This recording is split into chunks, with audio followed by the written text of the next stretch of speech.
ভয় কি? এদের কিছুটা এইভাবে ভাবা যেতে পারে, জীবনে যখনই আপনি কিছু একটা লাভ করবেন তখন সেটা হারানোর ভয় তার সাথেই চলে আসে। যেমন আপনি যদি ধন অর্জন করেন, ধন হারানোর ভয় তার সাথেই চলে আসে। সম্পত্তি অর্জন করলে সেটা লুট হবার ভয় তার সাথেই চলে আসে। আর এটা জীবনের সাথেও হয়। যেই মুহূর্তে আপনি জন্ম নেন, মৃত্যুর ভয় তার সাথেই চলে আসে। জন্ম না নিলে মৃত্যু কিভাবে হবে? মৃত্যুর ভয় কোথা থেকে আসবে? এবার এই ভয় কি সেটা আপনাকে বুঝিয়ে বলি। এই ভয় যদি মনের মধ্যে থাকে, জীবনে থাকে, তাহলে যা কিছু লাভ করবেন, সুখ, সম্পত্তি, সুবিধা, ধন, এইগুলি লাভ করার একটা আনন্দ থাকে, এদের সাথে জীবনযাপন করার একটা আনন্দ থাকে। এই ভয় সেই আনন্দ আপনার থেকে কেড়ে নেয়। ধরে নিন কাল আপনার মৃত্যু হতে চলেছে। এবার কালকের মৃত্যুর ভয় আজই মনে পুষে রাখলে তাহলে এই ভয় আজকের সুখ, আজকের শান্তি আপনার থেকে কেড়ে নেবে। ভয় এটাই করে। সেই জন্য মনে রাখবেন, ভয়ের সঙ্গ আপনি ত্যাগ করে দিলে জীবন যাপনের যে সুখ তা চিরকাল আপনার সাথে থাকবে। আসুন আর আমার সাথে ভালোবেসে বলুন, রাধা রাধা। দুঃখ এমন এক অনুভূতি যেটা আমরা চাই বা না চাই, আমাদের জীবনে এটা অবশ্যই আসবে। আমাদের মনকে বিব্রত করে তুলবে, আমাদের মনকে বিচলিত করে তুলবে। কখনো ভেবে দেখেছেন এই দুঃখ আমাদের জীবনে কেন আসে, কিভাবে আসে? যদি আপনি মন দিয়ে চিন্তা করেন তাহলে আপনি বুঝতে পারবেন যে এই দুঃখের অনুভূতি পরিস্থিতির থেকে বেশি মানসিকতার থেকে বেশি আশেপাশের লোকজনের সাথে জড়িয়ে। কারণ আশেপাশের লোকজনেরাই আপনার জন্য পরিস্থিতি তৈরি করেন, যা ভালোও হতে পারে আবার খারাপও। আপনার আশেপাশের লোকজনেরাই আপনার মানসিকতাকে প্রভাবিত করে, হয় তাকে ভালো করে অথবা খারাপ করে। আমাদের জীবনের অর্ধেক দুঃখ এই কারণে যে আমরা তাদের উপরে আশা রাখি যাদের উপরে কোনো আশা রাখা উচিত নয়, আর অর্ধেক দুঃখ এই কারণে যে আমরা তাদের উপরে সন্দেহ করি যাদের উপর সেটা করা উচিত নয়। তাৎপর্য এটাই যে মানুষকে চেনার চেষ্টা করতে থাকুন। যেদিন আপনি এটা বুঝে যাবেন যে কে সুজন আর কে দুর্জন, সেই দিন এই দুঃখ আপনার জীবন থেকে দূরে কোথাও চলে যাবে। রাধা রাধা। আপনি কি কখনো কোনো জলের ধারা দেখেছেন? তার সামনে যতই মাটি থাকুক না কেন, যতই কাদা থাকুক না কেন, যখন এই জলের ধারা বইতে আরম্ভ করে দেয় তখন এই কাদাকে নিজেই ধুয়ে নিয়ে যায়। ওই কাদাকে ধুয়ে দেয় এবং নিজের পথ নিজেই তৈরি করে নেয়। তাহলে আপনিও এরকম জলের মতো হয়ে উঠুন। যদি হয়ে উঠতে পারেন তাহলে নিজের মনের, নিজের ভাবনার, নিজের জীবনের যত অনাবশ্যক তত্ত্ব আছে, অনুপযোগী অংশ রয়েছে, অর্থাৎ অপরিষ্কার অংশ রয়েছে, তা নিজে থেকেই নির্মল হয়ে উঠবে। আর যেরকম জলের ধারা কখনো থেমে থাকে না, সব সময় বয়ে চলে, সেইভাবে আপনিও কখনোই থামবেন না। সবসময় বয়ে চলুন, এগোতে থাকুন। পথে যদি অনেক বিপদ আসে, সমস্যা আসে, থামবেন না, তার উপর নিরন্তর প্রহার করুন, নিরন্তর প্রয়াস করুন আর অগ্রসর হন। আপনি ভেবে দেখুন, এই জলের ধারা কখনো থেমে থাকে না, সবসময় বয়ে চলে, বিপদের সম্মুখীন হয়ে তাকে সাথে বয়ে নিয়ে চলে। সেই জন্য জলের ধারা, প্রবাহমান এই ধারা, এর থেকে কখনো দুর্গন্ধ আসে না, এতে কখনো ময়লা জমতে পারে না, বরং পালিত হয় সুন্দর প্রাণবন্ত জীবজন্তু, যেমন সুন্দর ছোট মাছ। তাই আপনিও এটাই করুন, কখনো থামবেন না, শুধু চলতে থাকুন, জলের ধারার মতো বইতে থাকুন। আপনি আপনার লক্ষ্য অবশ্যই খুঁজে পাবেন, আর তার সাথে নিজের অন্তরের যে মালিন্য রয়েছে তা আপনি নিজেই নিজের থেকে দূরে করে দেবেন। তাহলে আসুন আর আমার সাথে ভালোবেসে বলুন, রাধা রাধা। এই সংসারে আমাদের জীবনের সবথেকে বড় দোষ কি আপনি জানেন? কেউ বলবেন লোভ, কেউ বলবেন লালসা, কেউ বলবেন অসত্য। দেখুন, দুঃখের মূল কারণ হলো পরিশ্রম না করা। কিছু মানুষ ভাবেন যে আমি জীবনে কোনো পরিশ্রম করব না, অথচ আমি সবকিছু প্রাপ্ত করতে চাই। আর এমন এক কারণের জন্যই দূতের মতো খেলা আমাদের জীবনে প্রবেশ করার সুযোগ পায়। দূত। এই দূত আসলে কি? দূত অর্থাৎ কোনো পরিশ্রম ছাড়াই অন্য কেউ পরিশ্রম করে যা অর্জন করেছেন, যে সুখ সুবিধা অর্জন করেছেন, তা নিজের জন্য শুধুমাত্র একটা খেলার মাধ্যমে নিজের করে নেবার ইচ্ছে। আর এই ইচ্ছে অত্যন্ত বিনাশকারী হতে পারে। এই ইচ্ছে যদি আপনার বিবেক, আপনার মন, আপনার চেতনা, আপনার ভাবনা প্রবাহিত করে ফেলে, তারপরে আপনি চেষ্টা করতে শুরু করে দেবেন, আর সেইখান থেকেই আপনার পতন শুরু হবে। এই চেষ্টা করবেন যে অন্য কারোর জীবনের সমস্ত ধন, তার সমস্ত জীবন সম্পূর্ণভাবে নিজের করে নেওয়ার। কারণ প্রথমে আশা জাগ্রত হয়, আর এই আশা হতাশায় পরিণত হতে সময় লাগে না। এই হতাশা কুণ্ঠায় পরিণত হতে সময় লাগে না, কুণ্ঠা লোভে পরিণত হতে সময় লাগে না, আর এই লোভ প্রতিশোধ স্পৃহাতে পরিণত হতে সময় লাগে না। আর যখন এই সব কিছু হয়, আপনি দুষ্ট হয়ে যান। আর সবাই জানেন যে প্রত্যেক দুষ্ট ব্যক্তির পতন হলো অবশ্যম্ভাবী। তাই নিজেকে দূতের থেকে দূরে রাখুন আর পরিশ্রমকে নিজের কাছে টেনে নিন। জীবনে আপনার যা যা স্বপ্ন রয়েছে, যা আপনি করতে চান, শুধুই পরিশ্রম দ্বারা অর্জন করুন। তাহলে তাই করুন, আর আমার সাথে ভালোবেসে বলুন, রাধা রাধা। জীবনে সবসময় সেটা হয় না যা আমরা চাই, তেমন ভাবে হয় না যেমন ভাবে আমরা চাই। এবার তাতে আমরা দুঃখ পাই, নিরাশ হয়ে পড়ি, ভাগ্যকে দোষ দিই অথবা অন্য কাউকে বা নিজেকে। কিন্তু সত্যটা কি সেটা আমাদের জানতে হবে। এই সংসার নির্মিত হয়েছে পাহাড় দ্বারা এবং পাথর দ্বারা, তাই প্রত্যেক স্থানে ছোট ছোট ছোট ছোট নুড়ি পাথর তো অবশ্যই থাকবে। এগুলো এড়িয়ে যাওয়া সম্ভব নয়, আর এই কথাটা আমরা সকলে জানি। এবার এইভাবেই আমাদের জীবনে নানান রকমের সমস্যা লেগেই থাকে। এর হাত থেকে কোনোভাবেই নিস্তার পাওয়া সম্ভব নয়। একটা সমস্যা এড়াতে যান, দ্বিতীয় চলে আসবে, দ্বিতীয় সমস্যা এড়াতে যান, তৃতীয় চলে আসবে। কিন্তু সমস্যা জীবনে থাকবেই, আর আপনাকে সাহায্য করার জন্যই থাকবে কোনো না কোনো রূপে। আপনার চারপাশে পাথর আছে, এটা আপনার উপর নির্ভরশীল আপনি কি করবেন, কোন পথে অগ্রসর হবেন এবং কিভাবে অগ্রসর হবেন। এবার দেখুন, এটা তো সবসময় সম্ভব নয় যে আপনার পদতলে ফুলের চাদর থাকবে, এটা তো অসম্ভব। সেই জন্য উচিত এটাই হবে যে আপনি পাদুকা পরিধান করে জীবনে অগ্রসর হন। এর সারমর্ম এটাই, যখনই জীবনে সমস্যা আসবে দৃঢ় হয়ে সম্মুখীন হন এবং এটা বোঝার চেষ্টা করুন যে এই সমস্যা জীবনে কেন এলো, কি শিক্ষা দিয়ে গেল। আপনার মধ্যে দোষ অবশ্যই থাকবে, তাকে গুণে পরিবর্তিত করুন। এই জীবন আরো বেশি সহজ সরল হবে এবং প্রসন্ন হয়ে বলবে, রাধা রাধা। বিন্দু বিন্দু জলেই সাগর নির্মাণ হয়। এবার এই কথা আমরা সকলে জানি। আপনি কি এই কথাটা জানেন যে ছোট ছোট সুখের দ্বারাই বড় সুখ লাভ করা যায়? একজন বাবাকে দেখুন, সন্তানের জন্ম থেকে তার যুবক হওয়া পর্যন্ত তার সাথে ছোট ছোট সুখ যাপন করেন। এই ছোট ছোট সুখগুলি তাদের প্রেমের সম্পর্কে গভীরতা নিয়ে আসে এবং প্রেমের এই গভীরতা তাদের জীবনে বড় সুখ নিয়ে আসে। এটা ঠিক সেই রকম যেরকম বিশাল এক সমুদ্রে, গভীর এক সমুদ্রে অমূল্য রত্ন খুঁজে পাওয়া যায়। এটাও ঠিক সেই রকমই। সেই জন্য জীবনে বড় বড় সুখের খোঁজ করতে গিয়ে সময় নষ্ট করবেন না।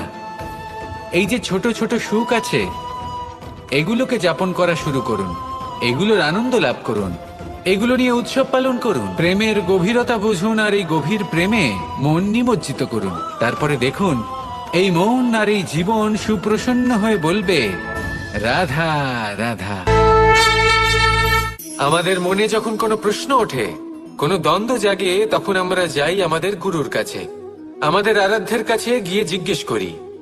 এইভাবেই একদিন আমি পৌঁছলাম আমার আরাধ্যের কাছে, আমার মহাদেবের কাছে, আর ওনাকে প্রশ্ন করলাম যে মহাদেব, জীবনে আনন্দ পাওয়ার উৎসব পালনের, প্রেম ভাগ করে নেবার, জীবনকে উপভোগ করে নেওয়ার সর্বশ্রেষ্ঠ সময় কোনটা?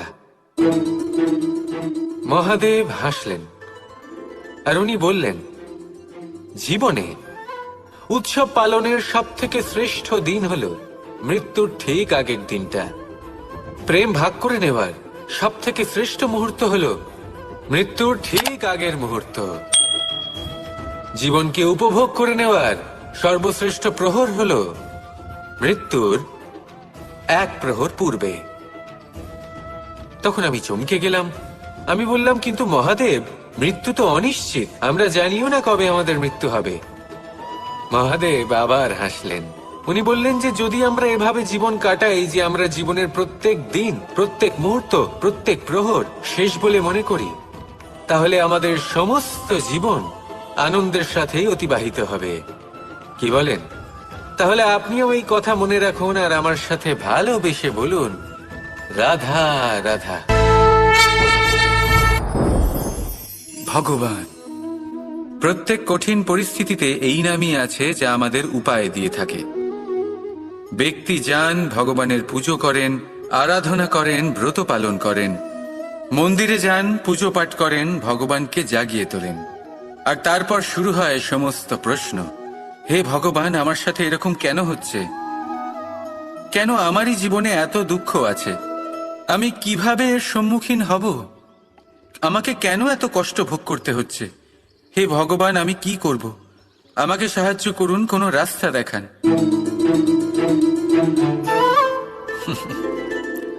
চলুন আমি আপনাকে একটা প্রশ্ন করি।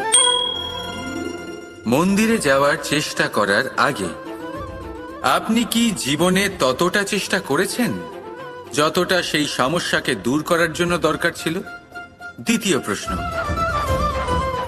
ভগবানকে জাগানোর পূর্বে আপনি কি নিজেকে জাগিয়ে তুলেছেন? আপনি কি আলস্য ত্যাগ করেছেন?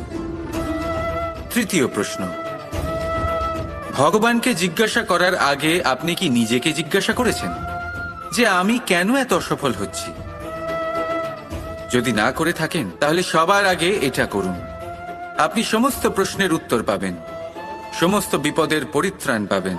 অন্য কোথাও নয়, নিজের ভেতরে তাকিয়ে দেখুন। চেষ্টা করুন নিজেকে জাগিয়ে তোলার। আপনি সফল অবশ্যই হবেন, কারণ এই পরমাত্মা, ওই পরমেশ্বর, ওই পরব্রহ্ম আপনার মধ্যেই তো আছে। রাধা রাধা।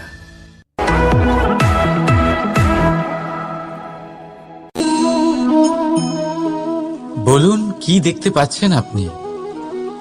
আমার হাতের এই সাদা বস্ত্র, নাকি এতে লেগে থাকা এই কালো দাগ? এবারে সত্যি কথা বলতে কি, আপনার নজর সবার আগে এই কালো দাগের ওপরে গেছে। ঠিক আছে, এমনই তো হয়। ভীষণ কম মানুষ থাকেন যারা ভাবেন কোনো ব্যক্তি ভীষণ পরিশ্রম করে এই বস্ত্র ধুয়েছেন, এটা শুকিয়েছেন। বেশিরভাগ মানুষের নজর যায় এই দাগের ওপরে, ভাবেন যে এটা কি করে লাগলো। কিছুটা এরকমই হয় আমাদের ব্যক্তিত্বের সাথে। আমাদের শুভ কর্মের ওপরে আমাদের একটা খারাপ কর্ম ভারী মনে হয়। এবারে ভাবুন, যদি আমি চন্দ্রের কথা বলি, তাহলে তার শীতল আলো দেখার পূর্বে তার কলঙ্ক লক্ষ্য করেন, সেই চাঁদে লেগে থাকা কালো দাগ দেখে নেন। সেই জন্যই বিশেষ করে যারা শুধুমাত্র শুভ চিন্তা করেন আর উপকারী কর্ম যারা করেন, তাদের আমি বলবো সাবধানে থাকবেন, কারণ আপনার একটা খারাপ কর্ম চিরকালের জন্য উদাহরণ হয়ে দাঁড়াবে। রাধা রাধা। সাফল্য। যদি আপনাকে জীবনে সাফল্য পেতে হয়, তাহলে আপনি একাধিক মানুষ পাবেন যারা একাধিক উপায় বলবে আপনাকে সাফল্য পাওয়ার। দীর্ঘ সময় ধরে পরিশ্রম, চেষ্টা, নির্ধারণ, নিষ্ঠা এই বিষয়ে ভাষণ দিতে থাকবেন।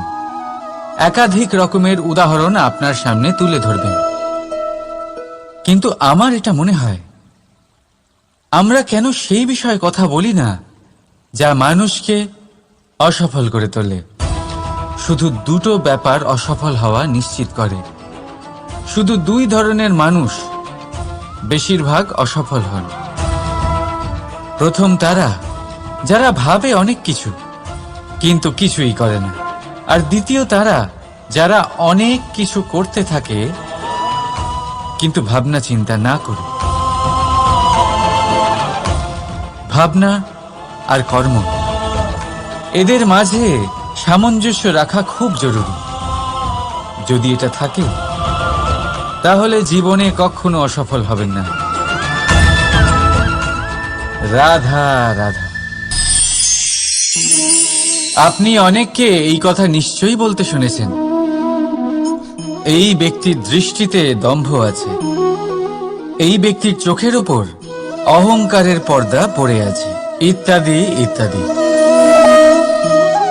চলুন আমি আপনাকে একটা প্রশ্ন করছি, আপনি দেখেন কি দিয়ে? দৃষ্টি দিয়ে নাকি দৃষ্টিভঙ্গির সাহায্যে? ভাবুন। চিন্তায় পড়ে গেলেন নিশ্চয়ই। দৃষ্টি যে কোনো বস্তুর বা যে কোনো মানুষের শুধু বাইরের রূপটা দেখায়, যেখানে দৃষ্টিভঙ্গি আপনাকে সোজা আসল পরিচয়ের সাথে সাক্ষাৎ করায়। উদাহরণ হিসেবে চন্দ্র। চন্দ্র আমরা সবাই দেখেছি। বহু মানুষ আছেন যাদের চন্দ্র অত্যন্ত সুন্দর লাগে, আবার কিছু মানুষ এমনও আছেন যারা এই চন্দ্রের মধ্যেই দাগ খুঁজে বার করেন। এই হলো দৃষ্টিভঙ্গি। যদি নিজের দৃষ্টিভঙ্গিতে প্রেম রাখেন, ভালোবাসা রাখেন, সম্ভ্রম রাখেন, তাহলে তার বদলে আপনিও প্রেম আর সম্মান অবশ্যই পাবেন। এবারে দেখুন, যে জল দিয়ে ঈশ্বরের মূর্তি ধোয়া হয় তাকে চরণামৃত বলা হয়। এটার কারণ দৃষ্টিভঙ্গি। এখন আপনি পাথরকে ভগবান ভেবে পুজো করবেন নাকি ভগবানকে পাথর ভেবে পরিত্যাগ করবেন? সিদ্ধান্ত আপনার, কিন্তু এই সিদ্ধান্ত নির্ভর করে আপনার দৃষ্টিভঙ্গির ওপর। তাই নিজের দৃষ্টিভঙ্গি শুভ রাখুন, নিজের দৃষ্টিভঙ্গিতে ভালোবাসা রাখুন, আর আনন্দে বলুন রাধা রাধা। দুঃখ এমন এক অনুভূতি যেটা আমরা চাই বা না চাই, আমাদের জীবনে এটা অবশ্যই আসবে। আমাদের মনকে বিব্রত করে তুলবে, আমাদের মনকে বিচলিত করে তুলবে। কখনো ভেবে দেখেছেন এই দুঃখ আমাদের জীবনে কেন আসে, কিভাবে আসে? যদি আপনি মন দিয়ে চিন্তা করেন তাহলে আপনি বুঝতে পারবেন যে এই দুঃখের অনুভূতি পরিস্থিতির থেকে বেশি মানসিকতার থেকে বেশি আশেপাশের লোকজনের সাথে জড়িয়ে। কারণ আশেপাশের লোকজনেরাই আপনার জন্য পরিস্থিতি তৈরি করেন, যা ভালোও হতে পারে আবার খারাপও। আপনার আশেপাশের লোকজনেরাই আপনার মানসিকতাকে প্রভাবিত করে, হয় তাকে ভালো করে অথবা খারাপ করে। আমাদের জীবনের অর্ধেক দুঃখ এই কারণে যে আমরা তাদের উপরে আশা রাখি যাদের উপরে কোনো আশা রাখা উচিত নয়, আর অর্ধেক দুঃখ এই কারণে যে আমরা তাদের উপরে সন্দেহ করি যাদের উপর সেটা করা উচিত নয়। তাৎপর্য এটাই যে মানুষকে চেনার চেষ্টা করতে থাকুন। যেদিন আপনি এটা বুঝে যাবেন যে কে সুজন আর কে দুর্জন, সেই দিন এই দুঃখ আপনার জীবন থেকে দূরে কোথাও চলে যাবে। রাধা রাধা। আপনি কি কখনো কোনো জলের ধারা দেখেছেন? তার সামনে যতই মাটি থাকুক না কেন, যতই কাদা থাকুক না কেন, যখন এই জলের ধারা বইতে আরম্ভ করে দেয় তখন এই কাদাকে নিজেই ধুয়ে নিয়ে যায়। ওই কাদাকে ধুয়ে দেয় এবং নিজের পথ নিজেই তৈরি করে নেয়। তাহলে আপনিও এরকম জলের মতো হয়ে উঠুন। যদি হয়ে উঠতে পারেন তাহলে নিজের মনের, নিজের ভাবনার, নিজের জীবনের যত অনাবশ্যক তত্ত্ব আছে, অনুপযোগী অংশ রয়েছে, অর্থাৎ অপরিষ্কার অংশ রয়েছে, তা নিজে থেকেই নির্মল হয়ে উঠবে। আর যেরকম জলের ধারা কখনো থেমে থাকে না, সব সময় বয়ে চলে, সেইভাবে আপনিও কখনোই থামবেন না। সব সময় বয়ে চলুন, এগোতে থাকুন।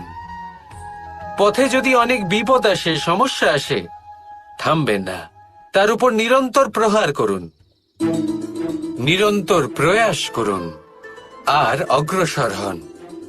আপনি ভেবে দেখুন, এই জলের ধারা কখনো থেমে থাকে না, সবসময় বয়ে চলে, বিপদের সম্মুখীন হয়ে তাকে সাথে বয়ে নিয়ে চলে।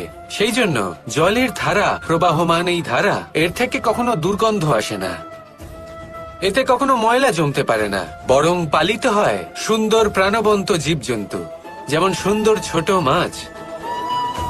তাই আপনিও এটাই করুন, কখনো থামবেন না, শুধু চলতে থাকুন, জলের ধারার মতো বইতে থাকুন। আপনি আপনার লক্ষ্য অবশ্যই খুঁজে পাবেন, আর তার সাথে নিজের অন্তরের যে মালিন্য রয়েছে তা আপনি নিজেই নিজের থেকে দূরে করে দেবেন। তাহলে আসুন আর আমার সাথে ভালোবেসে বলুন, রাধা রাধা। এই সংসারে আমাদের জীবনের সবথেকে বড় দোষ কি আপনি জানেন? কেউ বলবেন লোভ, কেউ বলবেন লালসা, কেউ বলবেন অসত্য। দেখুন, দুঃখের মূল কারণ হলো পরিশ্রম না করা। কিছু মানুষ ভাবেন যে আমি জীবনে কোনো পরিশ্রম করব না, অথচ আমি সবকিছু প্রাপ্ত করতে চাই। আর এমন এক কারণের জন্যই দূতের মতো খেলা আমাদের জীবনে প্রবেশ করার সুযোগ পায়। দূত। এই দূত আসলে কি? দূত অর্থাৎ কোনো পরিশ্রম ছাড়াই অন্য কেউ পরিশ্রম করে যা অর্জন করেছেন, যে সুখ সুবিধা অর্জন করেছেন, তা নিজের জন্য শুধুমাত্র একটা খেলার মাধ্যমে নিজের করে নেবার ইচ্ছে। আর এই ইচ্ছে অত্যন্ত বিনাশকারী হতে পারে। এই ইচ্ছে যদি আপনার বিবেক, আপনার মন, আপনার চেতনা, আপনার ভাবনা প্রবাহিত করে ফেলে, তারপরে আপনি চেষ্টা করতে শুরু করে দেবেন, আর সেইখান থেকেই আপনার পতন শুরু হবে।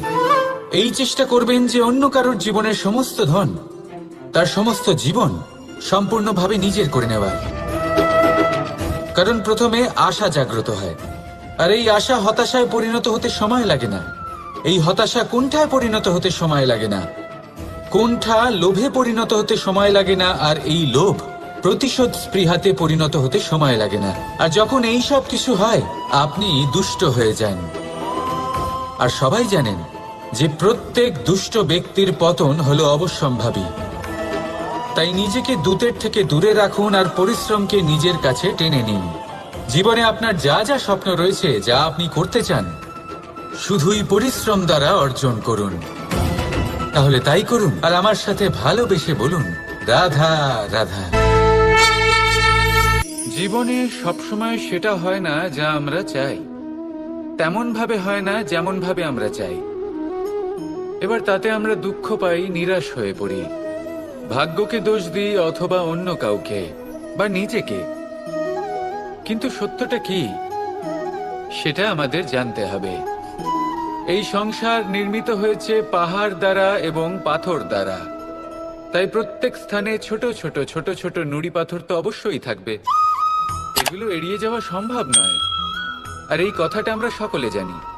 এবার এইভাবেই আমাদের জীবনে নানান রকমের সমস্যা লেগেই থাকে। এর হাত থেকে কোনোভাবেই নিস্তার পাওয়া সম্ভব নয়। একটা সমস্যা এড়াতে যান, দ্বিতীয় চলে আসবে, দ্বিতীয় সমস্যা এড়াতে যান, তৃতীয় চলে আসবে। কিন্তু সমস্যা জীবনে থাকবেই, আর আপনাকে সাহায্য করার জন্যই থাকবে কোনো না কোনো রূপে। আপনার চারপাশে পাথর আছে, এটা আপনার উপর নির্ভরশীল আপনি কি করবেন, কোন পথে অগ্রসর হবেন এবং কিভাবে অগ্রসর হবেন। এবার দেখুন, এটা তো সবসময় সম্ভব নয় যে আপনার পদতলে ফুলের চাদর থাকবে, এটা তো অসম্ভব। সেই জন্য উচিত এটাই হবে যে আপনি পাদুকা পরিধান করে জীবনে অগ্রসর হন।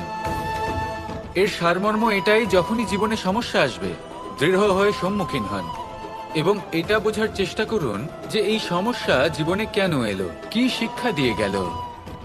আপনার মধ্যে দোষ অবশ্যই থাকবে, তাকে গুণে পরিবর্তিত করুন। এই জীবন আরো বেশি সহজ সরল হবে এবং প্রসন্ন হয়ে বলবে, রাধা রাধা। বিন্দু বিন্দু জলেই সাগর নির্মাণ হয়। এবার এই কথা আমরা সকলে জানি। আপনি কি এই কথাটা জানেন যে ছোট ছোট সুখের দ্বারাই বড় সুখ লাভ করা যায়? একজন বাবাকে দেখুন, সন্তানের জন্ম থেকে তার যুবক হওয়া পর্যন্ত তার সাথে ছোট ছোট সুখ যাপন করেন।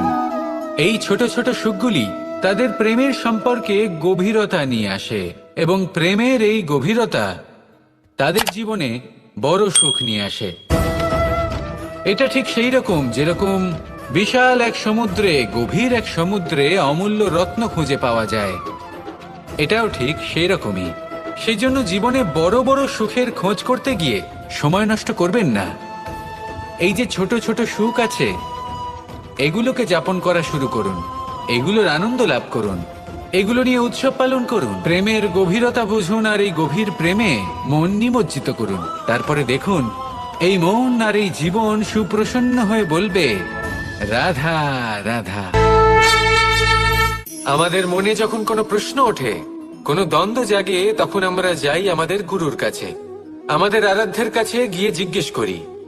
এইভাবেই একদিন আমি পৌঁছলাম আমার আরাধ্যের কাছে, আমার মহাদেবের কাছে, আর ওনাকে প্রশ্ন করলাম যে মহাদেব, জীবনে আনন্দ পাওয়ার, উৎসব পালনের, প্রেম ভাগ করে নেবার, জীবনকে উপভোগ করে নেওয়ার সর্বশ্রেষ্ঠ সময় কোনটা?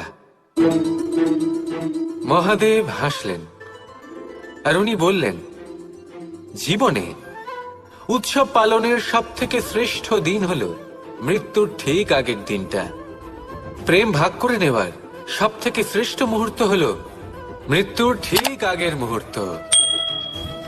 জীবনকে উপভোগ করে নেওয়ার সর্বশ্রেষ্ঠ প্রহর হলো মৃত্যুর এক প্রহর পূর্বে। তখন আমি চমকে গেলাম।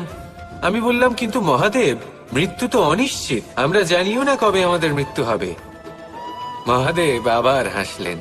উনি বললেন যে যদি আমরা এভাবে জীবন কাটাই যে আমরা জীবনের প্রত্যেক দিন, প্রত্যেক মুহূর্ত, প্রত্যেক প্রহর শেষ বলে মনে করি, তাহলে আমাদের সমস্ত জীবন আনন্দের সাথেই অতিবাহিত হবে। কি বলেন? তাহলে আপনিও এই কথা মনে রাখুন আর আমার সাথে ভালোবেসে বলুন, রাধা রাধা। ভগবান প্রত্যেক কঠিন পরিস্থিতিতে এই নামই আছে যা আমাদের উপায় দিয়ে থাকে। ব্যক্তি যান, ভগবানের পুজো করেন, আরাধনা করেন, ব্রত পালন করেন, মন্দিরে যান, পুজো পাঠ করেন, ভগবানকে জাগিয়ে তোলেন, আর তারপর শুরু হয় সমস্ত প্রশ্ন। হে ভগবান, আমার সাথে এরকম কেন হচ্ছে? কেন আমারই জীবনে এত দুঃখ আছে? আমি কিভাবে এর সম্মুখীন হব? আমাকে কেন এত কষ্ট ভোগ করতে হচ্ছে? হে ভগবান, আমি কি করব? আমাকে সাহায্য করুন, কোনো রাস্তা দেখান।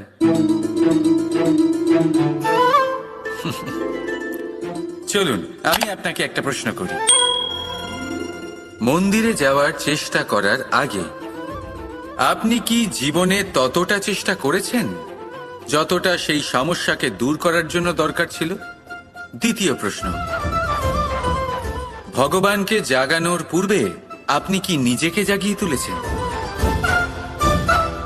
আপনি কি আলস্য ত্যাগ করেছেন? তৃতীয় প্রশ্ন, ভগবানকে জিজ্ঞাসা করার আগে আপনি কি নিজেকে জিজ্ঞাসা করেছেন যে আমি কেন এত অসফল হচ্ছি? যদি না করে থাকেন তাহলে সবার আগে এটা করুন। আপনি সমস্ত প্রশ্নের উত্তর পাবেন, সমস্ত বিপদের পরিত্রাণ পাবেন। অন্য কোথাও নয়, নিজের ভেতরে তাকিয়ে দেখুন। চেষ্টা করুন নিজেকে জাগিয়ে তোলার। আপনি সফল অবশ্যই হবেন, কারণ এই পরমাত্মা, ওই পরমেশ্বর, ওই পরব্রহ্ম আপনার মধ্যেই তো আছে। রাধা রাধা।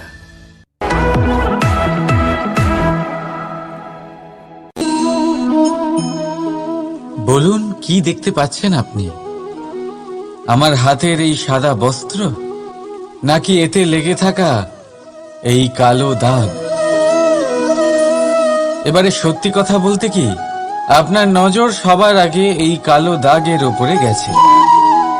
ঠিক আছে, এমনই তো হয়। ভীষণ কম মানুষ থাকেন যারা ভাবেন কোনো ব্যক্তি ভীষণ পরিশ্রম করে এই বস্ত্র ধুয়েছেন, এটা শুকিয়েছেন। বেশিরভাগ মানুষের নজর যায় এই দাগের উপরে, ভাবেন যে এটা কি করে লাগলো। কিছুটা এরকমই হয় আমাদের ব্যক্তিত্বের সাথে। আমাদের শুভ কর্মের উপরে আমাদের একটা খারাপ কর্ম ভারী মনে হয়। এবারে ভাবুন, যদি আমি চন্দ্রের কথা বলি, তাহলে তার শীতল আলো দেখার পূর্বে তার কলঙ্ক লক্ষ্য করেন, সেই চাঁদে লেগে থাকা কালো দাগ দেখে নেন। সেই জন্যই বিশেষ করে যারা শুধুমাত্র শুভ চিন্তা করেন আর উপকারী কর্ম যারা করেন, তাদের আমি বলবো সাবধানে থাকবেন। কারণ আপনার একটা খারাপ কর্ম চিরকালের জন্য উদাহরণ হয়ে দাঁড়াবে। রাধা রাধা। সাফল্য। যদি আপনাকে জীবনে সাফল্য পেতে হয়, তাহলে আপনি একাধিক মানুষ পাবেন যারা একাধিক উপায় বলবে আপনাকে সাফল্য পাওয়ার। দীর্ঘ সময় ধরে পরিশ্রম, চেষ্টা, নির্ধারণ, নিষ্ঠা এই বিষয়ে ভাষণ দিতে থাকবেন। একাধিক রকমের উদাহরণ আপনার সামনে তুলে ধরবেন। কিন্তু আমার এটা মনে হয়, আমরা কেন সেই বিষয়ে কথা বলি না যা মানুষকে অসফল করে তোলে। শুধু দুটো ব্যাপার অসফল হওয়া নিশ্চিত করে। শুধু দুই ধরনের মানুষ বেশিরভাগ অসফল হন। প্রথম তারা যারা ভাবে অনেক কিছু কিন্তু কিছুই করে না। আর দ্বিতীয় তারা যারা অনেক কিছু করতে থাকে কিন্তু ভাবনা চিন্তা না করে। ভাবনা আর কর্ম, এদের মাঝে সামঞ্জস্য রাখা খুব জরুরি। যদি এটা থাকে, তাহলে জীবনে কখনো অসফল হবেন না। রাধা রাধা। আপনি অনেককে এই কথা নিশ্চয়ই বলতে শুনেছেন, এই ব্যক্তির দৃষ্টিতে দম্ভ আছে, এই ব্যক্তির চোখের উপর অহংকারের পর্দা পড়ে আছে, ইত্যাদি ইত্যাদি। চলুন আমি আপনাকে একটা প্রশ্ন করছি, আপনি দেখেন কি দিয়ে? দৃষ্টি দিয়ে নাকি দৃষ্টিভঙ্গির সাহায্যে? ভাবুন। চিন্তায় পড়ে গেলেন নিশ্চয়ই। দৃষ্টি যে কোনো বস্তুর বা যে কোনো মানুষের শুধু বাইরের রূপটা দেখায়, যেখানে দৃষ্টিভঙ্গি আপনাকে সোজা আসল পরিচয়ের সাথে সাক্ষাৎ করায়। উদাহরণ হিসেবে চন্দ্র। চন্দ্র আমরা সবাই দেখেছি। বহু মানুষ আছেন যাদের চন্দ্র অত্যন্ত সুন্দর লাগে। আবার কিছু মানুষ এমনও আছেন যারা এই চন্দ্রের মধ্যেই দাগ খুঁজে বার করেন। এই হলো দৃষ্টিভঙ্গি। যদি নিজের দৃষ্টিভঙ্গিতে প্রেম রাখেন, ভালোবাসা রাখেন, সম্ভ্রম রাখেন, তাহলে তার বদলে আপনিও প্রেম আর সম্মান অবশ্যই পাবেন। এবারে দেখুন, যে জল দিয়ে ঈশ্বরের মূর্তি ধোয়া হয় তাকে চরণামৃত বলা হয়। এটার কারণ দৃষ্টিভঙ্গি। এখন আপনি পাথরকে ভগবান ভেবে পুজো করবেন নাকি ভগবানকে পাথর ভেবে পরিত্যাগ করবেন? সিদ্ধান্ত আপনার, কিন্তু এই সিদ্ধান্ত নির্ভর করে আপনার দৃষ্টিভঙ্গির ওপর। তাই নিজের দৃষ্টিভঙ্গি শুভ রাখুন, নিজের দৃষ্টিভঙ্গিতে ভালোবাসা রাখুন, আর আনন্দে বলুন রাধা রাধা। দুঃখ এমন এক অনুভূতি যেটা আমরা চাই বা না চাই, আমাদের জীবনে এটা অবশ্যই আসবে। আমাদের মনকে বিব্রত করে তুলবে, আমাদের মনকে বিচলিত করে তুলবে। কখনো ভেবে দেখেছেন এই দুঃখ আমাদের জীবনে কেন আসে, কিভাবে আসে? যদি আপনি মন দিয়ে চিন্তা করেন, তাহলে আপনি বুঝতে পারবেন যে এই দুঃখের অনুভূতি পরিস্থিতির থেকে বেশি মানসিকতার থেকে বেশি আশেপাশের লোকজনের সাথে জড়িয়ে। কারণ আশেপাশের লোকজনেরাই আপনার জন্য পরিস্থিতি তৈরি করেন, যা ভালোও হতে পারে আবার খারাপও। আপনার আশেপাশের লোকজনেরাই আপনার মানসিকতাকে প্রভাবিত করে, হয় তাকে ভালো করে অথবা খারাপ করে। আমাদের জীবনের অর্ধেক দুঃখ এই কারণে যে আমরা তাদের উপরে আশা রাখি যাদের উপরে কোনো আশা রাখা উচিত নয়, আর অর্ধেক দুঃখ এই কারণে যে আমরা তাদের উপরে সন্দেহ করি যাদের উপর সেটা করা উচিত নয়। তাৎপর্য এটাই যে মানুষকে চেনার চেষ্টা করতে থাকুন।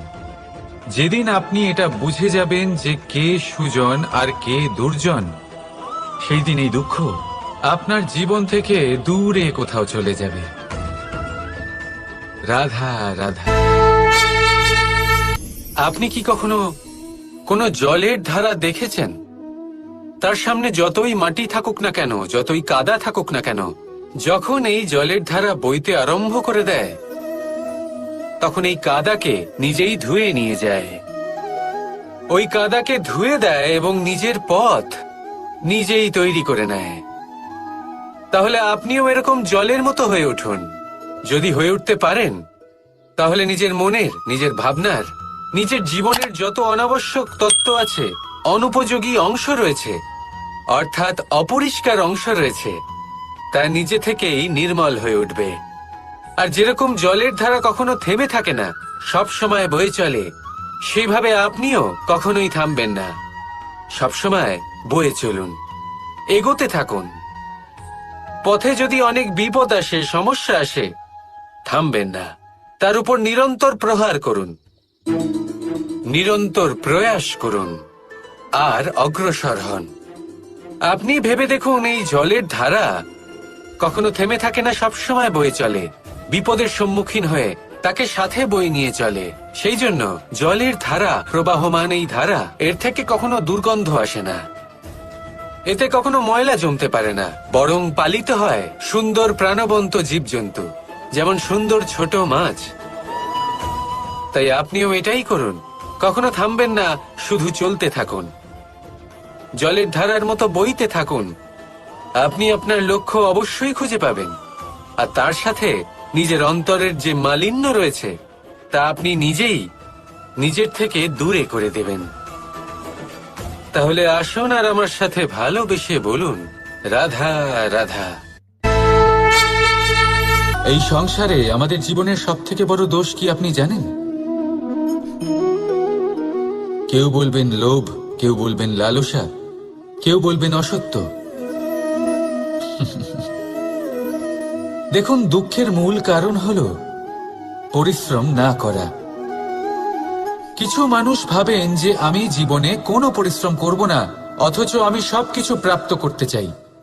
আর এমন এক কারণের জন্যই দূতের মতো খেলা আমাদের জীবনে প্রবেশ করার সুযোগ পায়। দূত। এই দূত আসলে কি? দূত অর্থাৎ কোনো পরিশ্রম ছাড়াই অন্য কেউ পরিশ্রম করে যা অর্জন করেছেন, যে সুখ সুবিধা অর্জন করেছেন, তা নিজের জন্য শুধুমাত্র একটা খেলার মাধ্যমে নিজের করে নেওয়ার ইচ্ছে। আর এই ইচ্ছে অত্যন্ত বিনাশকারী হতে পারে। এই ইচ্ছে যদি আপনার বিবেক, আপনার মন, আপনার চেতনা, আপনার ভাবনা প্রবাহিত করে ফেলে, তারপরে আপনি চেষ্টা করতে শুরু করে দেবেন, আর সেইখান থেকেই আপনার পতন শুরু হবে। এই চেষ্টা করবেন যে অন্য কারোর জীবনের সমস্ত ধন, তার সমস্ত জীবন সম্পূর্ণভাবে নিজের করে নেওয়ার। কারণ প্রথমে আশা জাগ্রত হয়, আর এই আশা হতাশায় পরিণত হতে সময় লাগে না। এই হতাশা কুণ্ঠায় পরিণত হতে সময় লাগে না, কুণ্ঠা লোভে পরিণত হতে সময় লাগে না, আর এই লোভ প্রতিশোধ স্পৃহাতে পরিণত হতে সময় লাগে না। আর যখন এই সব কিছু হয়, আপনি দুষ্ট হয়ে যান। আর সবাই জানেন যে প্রত্যেক দুষ্ট ব্যক্তির পতন হলো অবশ্যম্ভাবী। তাই নিজেকে দূতের থেকে দূরে রাখুন আর পরিশ্রমকে নিজের কাছে টেনে নিন। জীবনে আপনার যা যা স্বপ্ন রয়েছে, যা আপনি করতে চান, শুধুই পরিশ্রম দ্বারা অর্জন করুন। তাহলে তাই করুন, আর আমার সাথে ভালোবেসে বলুন, রাধা রাধা।